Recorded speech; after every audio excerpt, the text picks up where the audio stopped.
Assalamualaikum warahmatullahi wabarakatuh. Kembali lagi di channel Asdo 1.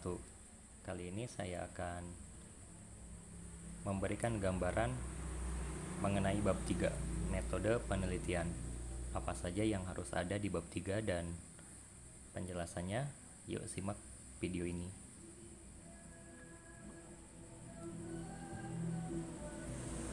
Oh ya, tapi sebelumnya mohon maaf jika terdengar banyak noise karena di sini dekat jalan jadi bising dari kendaraan. Yuk kita lanjut di metode penelitian. Metode itu adalah teknik untuk mengumpulkan bukti dan cara-cara untuk mengumpulkan informasi dalam suatu proceeding.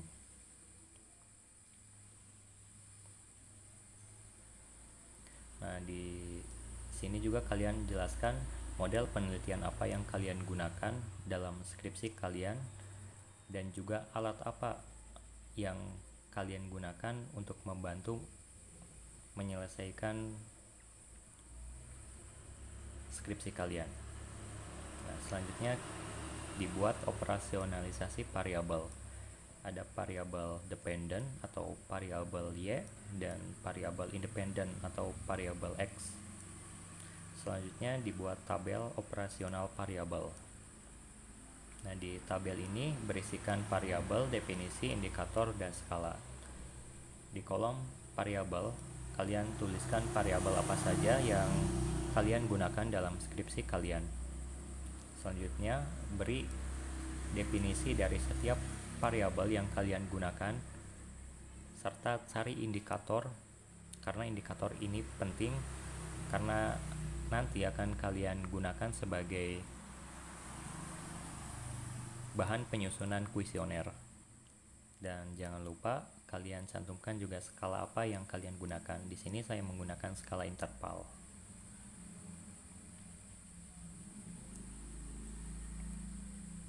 Nah, selanjutnya ada populasi dan sampel. Populasi adalah seluruh unsur dan karakteristik observasi yang akan diamati. Dan sampel atau sampling adalah proses dalam memilih beberapa elemen dari karakteristik populasi yang akan diobservasi. Nah, ada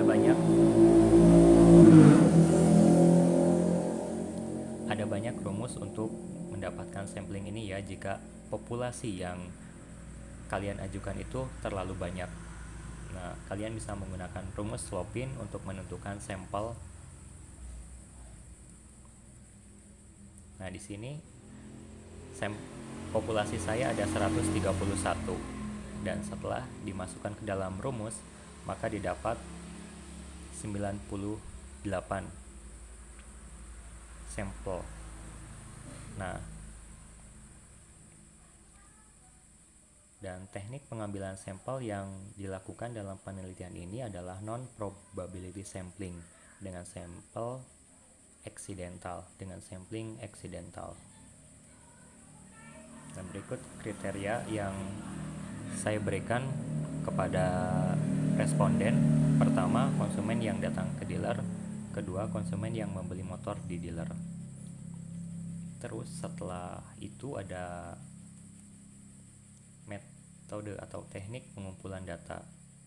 Pertama ada wawancara dan kedua ada kuesioner. Nah, di sini saya menggunakan skala Likert dengan rentang 1 sampai 10. Dari sangat tidak setuju sampai sangat setuju. Setelah itu, setelah kalian menyebar kuesioner, kalian bisa mengujinya di uji instrumen. Ada uji validitas.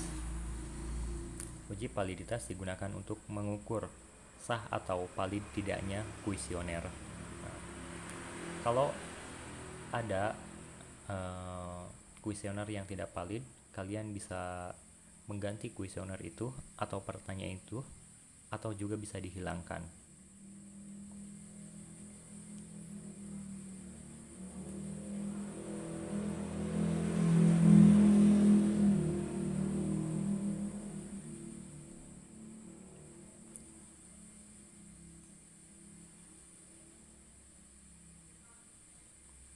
Nah, biasanya untuk menghitung uji validitas menggunakan nilai R tabel.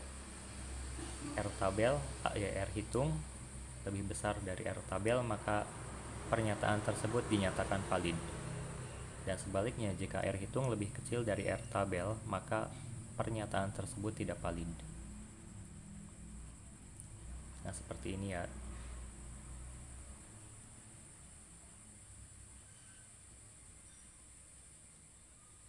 Selanjutnya ada uji reliabilitas. Reliabilitas adalah istilah yang dipakai untuk menunjukkan sejauh mana hasil suatu pengukuran relatif konsisten apabila pengukuran diulangi 2 kali atau lebih.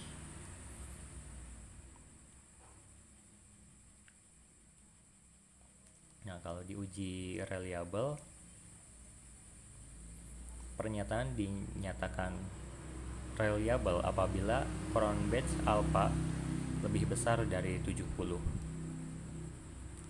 Nah, ada juga yang masih memakai 60, kalau nggak salah dari Gojali.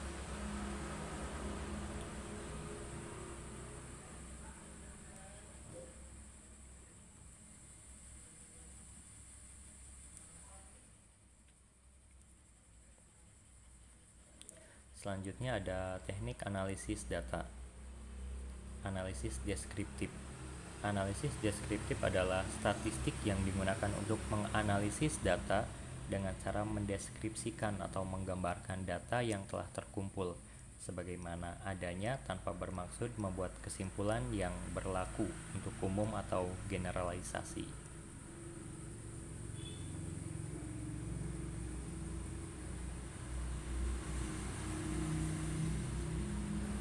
Nah, setelah itu ada uji asumsi klasik.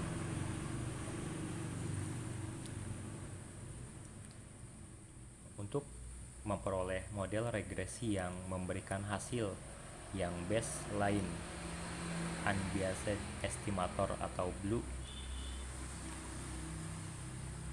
maka perlu diuji asumsi klasik. Nah, di sini saya menggunakan 4 uji asumsi klasik, yaitu uji normalitas, uji multikolonialitas, uji heterokedastisitas, dan uji autokorelasi.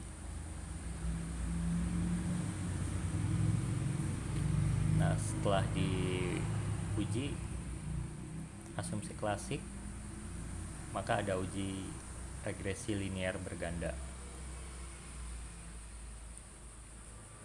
Di dalamnya itu ada koefisien determinasi,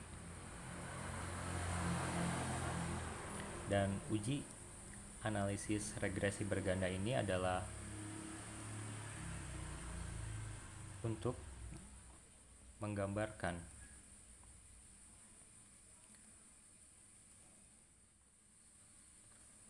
pengaruh variabel bebas atau independen terhadap variabel terikat atau dependen. Nah, setelah itu ada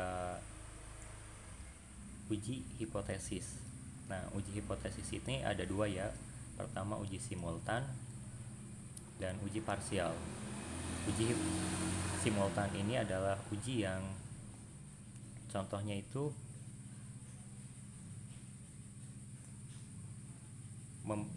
dari semua variabel itu memberikan pengaruh kepada Y. Dari variabel X, X1, X2, X3 berpengaruh terhadap Y-nya. Sedangkan uji hipotesis parsial satu-satu, misal variabel X berpengaruh terhadap Y, X2 berpengaruh terhadap Y, seperti itu.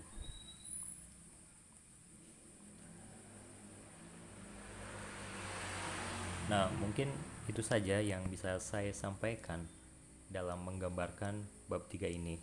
Dan untuk jelasnya nanti saya akan membuat video mengenai apa saja hal-hal yang penting yang perlu dipelajari dalam menyusun bab 3 ini, mulai dari uji asumsi klasik, analisis regresi berganda, pengambilan sampel, dan operasionalisasi variabel. Nanti akan saya gambarkan di video selanjutnya. Terima kasih telah menonton. Mohon maaf bila ada kekurangan. Wassalamualaikum warahmatullahi wabarakatuh.